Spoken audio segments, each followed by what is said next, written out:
The PlayStation Portable, although considered a commercial failure, has output some of the best RPG games ever created. Here's a short list of some of the best.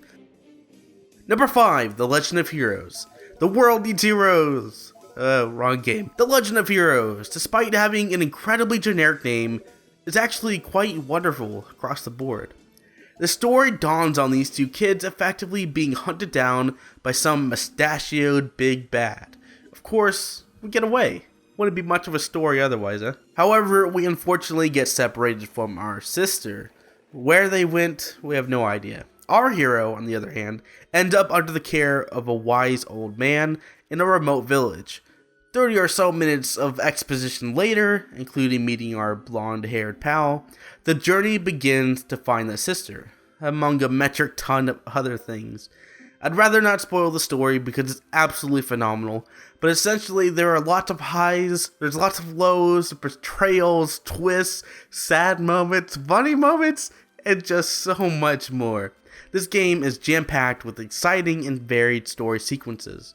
The especially cool bit is that these characters are actually likable and relatable. On a similar note, it's not cringeworthy and filled with translation errors like so many other JRPGs are. The combat is a disappointing half-step past your typical turn-based system. Pick and choose actions which are shown pseudo-dynamically. Although it's a bit of a letdown to have these characters moving and attacking seemingly in real time, but not actually able to do yourself. Regardless, it's true to its tactical nature and quite often poses an actual challenge. As great as some of these praises are, it's not without its problems, most of which I don't really need to get into because it's not a review. However, my biggest gripe is that this game is kind of an RPG Maker title. Granted, this is a feature-length game with better than average combat system and exceptionally well-written story, but is still incredibly amateurish at parts. For example, moving around can be clunky, character portraits are extremely limited, and generally there is low production value across the board. Number 4, Kingdom Hearts, Birth by Sleep. Before I'm burned to the stake for daring to have a Kingdom Hearts game so relatively low, let me explain. Well, actually, there isn't much to explain. Simply put, I just don't think it's that great of a game. It's still good, just not incredible. In fact, I actually didn't play a ton of this title. It really didn't hold my interest for long. However, I know it's good, and I know a lot of people want to see it here, so here it is. As far as the story goes, I was able to pick up that there are 3 main characters. There is a strong female protagonist that will do anything for her friends, the confident dude bro, and the happy-go-lucky teenager. Ignoring these blatant genericness of these characters, they each have an adventure and story to go through, unique with their own interactions and gameplay. The whole ordeal is set off by some kind of master's program that dude bro fails because of his darkness or something. So when he runs off, and happy-go-lucky teenager follows right along. I imagine it's like one big coming-of-age story with, the pulling of the strings in the background from the obviously bad guy villain pretending to be a good guy. Anyway, narrative aside, the gameplay is much better. It even plays like a console game. Move about smoothly and take down any baddies that come your way with the standard attack, dodge, and ability system in place.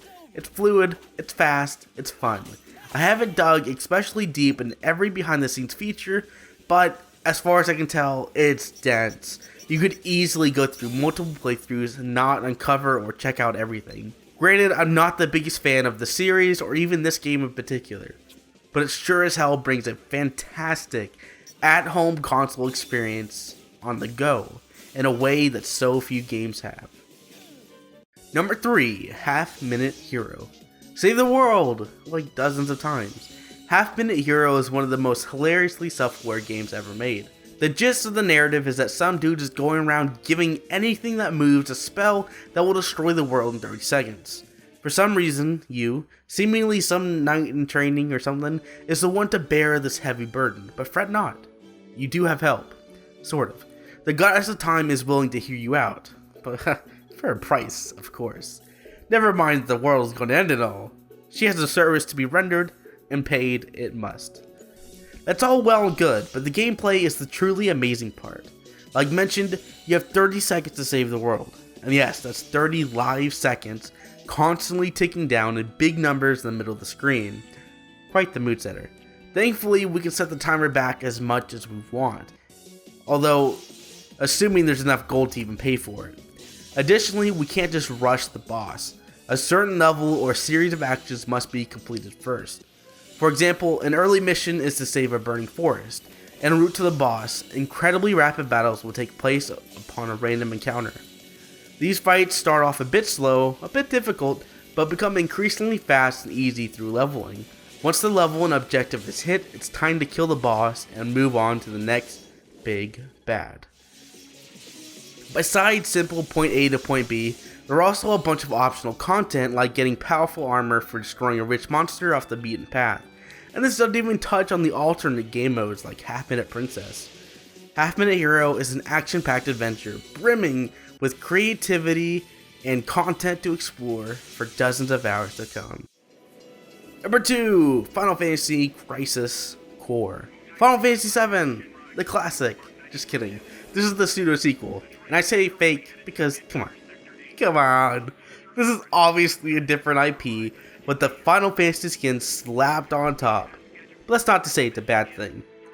Being a sequel, you kinda know what to expect. There is a fixed event, and everything that happens here must connect properly to everything else. How they actually execute that, however, is the fun part.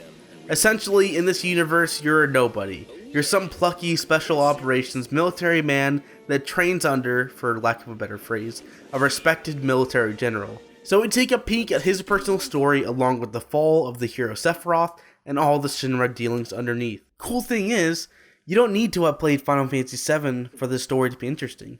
Albeit there are a lot of cool cameos that will please fans of the series. Combat. It's strange, to say the least.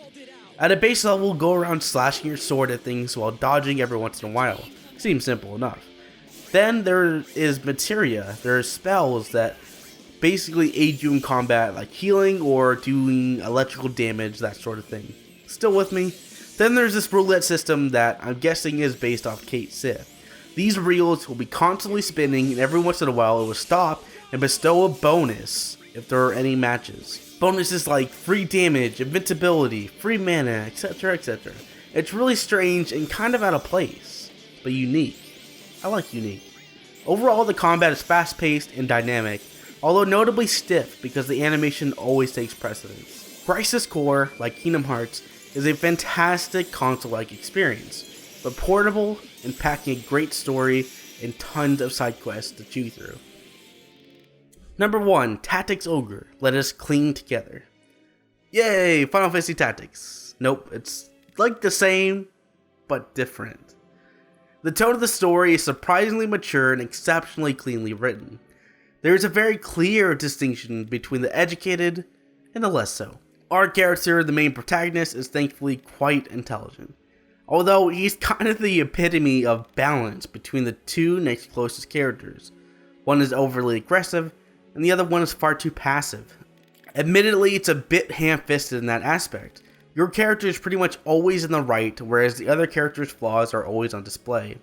This becomes even more pronounced when a major story branching event takes place. The narrative as a whole reads like a dense novel telling the story of a land in conflict and the youth whom guide it to their own personal paradise.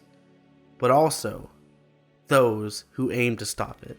It pains me to say that the combat is by far the worst in all the Tactics series.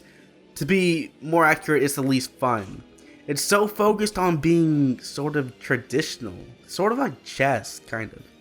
But at the end of the day, it boils down to just taking like a few knights, a mage or two, and a healer. Thrown to the dust is pretty much every other class. What makes it all worse is that there are certain 1v1 story sequences that you will not be able to pass on certain classes. That is terrible game design. I should not feel shoehorned into playing a knight or a warrior or something because it's the only class that reliably deals and takes damage.